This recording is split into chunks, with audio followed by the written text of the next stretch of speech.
The 100-20-25 மேட்சோட review தான் வந்து பார்க்க போகிறோம் between oval Invincibles and London spirit. Pitch condition பார்த்தீங்கன்னா ஒரு மாதிரி ஸ்லோ அண்ட் ஸ்டிக்காக தான் இருந்தது.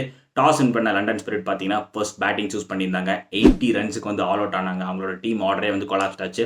ஆஸ்டன் டர்னர் மட்டும் பார்த்தீங்கன்னா ஒரு 21 ரன்ஸ் வந்து அடிச்சிருந்தாரு.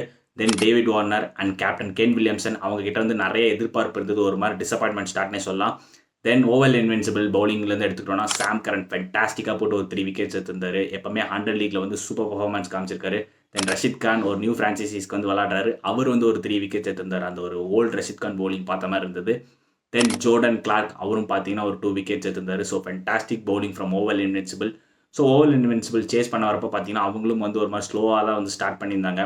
அந்த ஒரு பிச் கண்டிஷன்லையும் பார்த்தீங்கன்னா லியாம் டவுசன் ஃபென்டாஸ்டிக்காக போட்டு ஒரு 2 விக்கெட்ஸ் எடுத்து ஜஸ்ட் 9 ரன்ஸ் மட்டும் தான் கன்சிடர் பண்ணியிருந்தாரு. மேட்சுக்கு நடுவில் வேறு பார்த்தீங்கன்னா ஃபாக்ஸ் வேறு வந்தது. ஸோ அதை வந்து கிரவுண்டில் வந்து எல்லாரும் என்ஜாய் பண்ணி பார்த்தாங்க. ஸோ ஓவரால் நல்ல ஒரு victory from Oval invincible. 6 wicket வித்தியாசத்தில் ஜெயிச்சிருக்காங்க. லாஸ்ட் 2 டைம் சாம்பியன்ஸ் அந்த ஒரு மொமெண்டமோட வந்து ஸ்டார்ட் பண்ணியிருக்காங்க ஓவல் இன்வென்சிபிள்ஸ்.